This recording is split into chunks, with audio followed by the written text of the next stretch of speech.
Humans destroyed the planet because of their whims. The scenario was extremely predictable.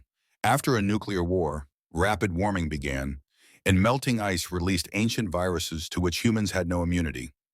Day after day, humanity slowly died out.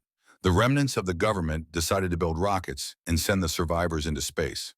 However, seats only went to politicians and the wealthy, but they had no clear destination since no Earth beyond exists. Most likely they have already killed each other in a fight for resources on their ark.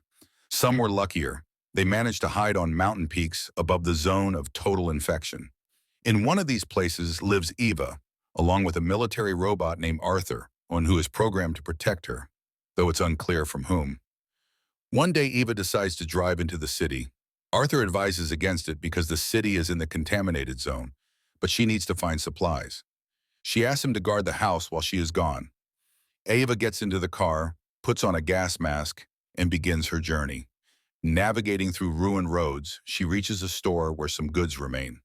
While searching the store, Eva drops her flashlight, which leads her to find a packet of lavender seeds.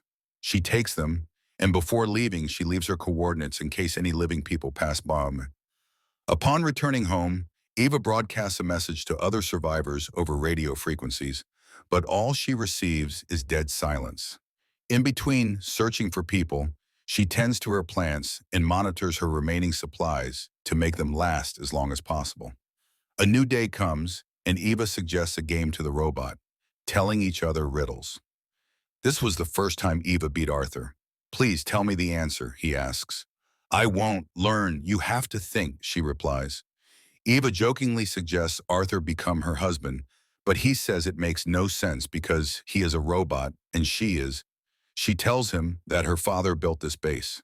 When the war ended, he took Arthur from the military base and brought him here, then later disappeared. During the first climate war in India, the temperature rose so high that people and animals were boiled alive. They had to flee the country. However, northern countries used robots like Arthur to guard their borders, killing anyone trying to enter. In fact, it was a mass execution.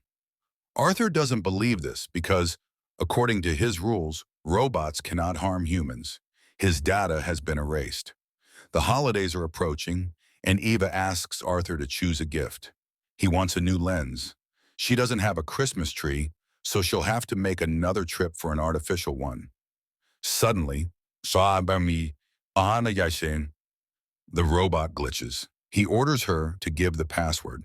Eva says the correct one, but the robot replies that the password has changed. Even though he knows who is standing before him, without the correct password, he cannot let her home and will be forced to use weapons.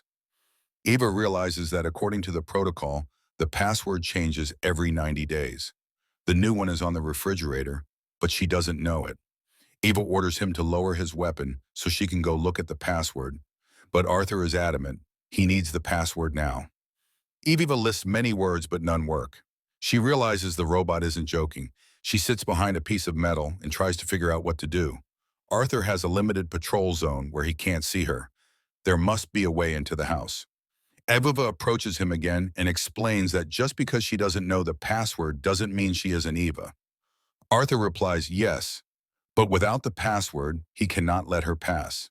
According to the protocol, he cannot harm humans, but can harm intruders who don't know the password. Formally, Eva is now an intruder. She waits for nightfall and tries to distract Arthur with stones, but it doesn't work. Then Eva pretends to be a refugee. The robot asks what kind, political or climatic. Eva says political because climatic refugees have no rights. Arthur wants to see her persecution documents. Eva realizes she has failed again. Night passes, and Eva begins to suffer from dehydration.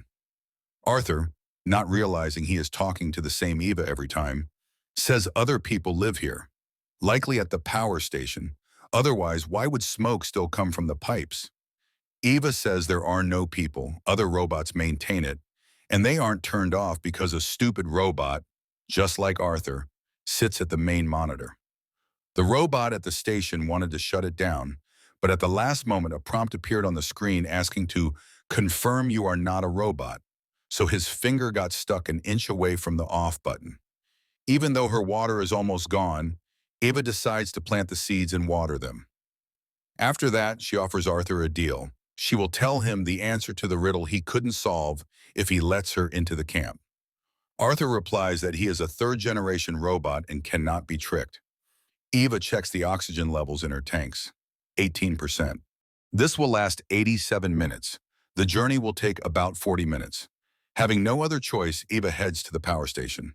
Descending through a pipe, she enters the workbase. Using a map, she finds the water storage, but all the bottles are empty. Losing hope, she looks at herself in the mirror and hears a dripping sound. Water is leaking from a tap, or was.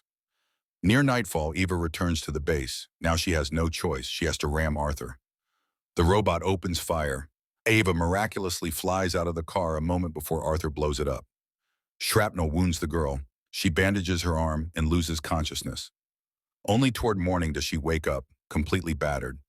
She leans against the fence. Arthur reports that an intruder tried to enter their camp last night, but he valiantly defended it. Now the intruder is hiding behind the generator. Even when Arthur sees that Eva is on the verge of death, he still wants the password.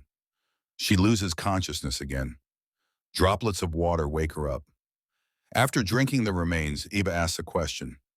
If you were my husband, would you give me water? Arthur replies, yes. However, it made no sense. She has very little time left. He says there is another problem more serious than her death. He would become the first robot widower, and he doesn't know what to do then. A vision of the once normal world in the harsh future flashes before Eva's eyes. Arthur doesn't want to be tactless, but he wants to ask one more question. Since she is about to die, he wants the answer to the riddle. Eva uses her last strength to crawl toward Arthur to give her answer. Her consciousness fades in and out. Eva sets her final goal, to defeat the machine. Arthur says that after her death, an emergency mode will activate, resetting the password. He has run many analyses. When she dies, only an intruder and a refugee will remain, so humans still have a chance at survival. Eva begs Arthur to water the seeds she planted, calling the flowers lavender, and she dies instantly. Lavender was the correct password, which Arthur finally accepts. The film ends with a scene of someone starting to send signals over the radio, but Eva will never hear them.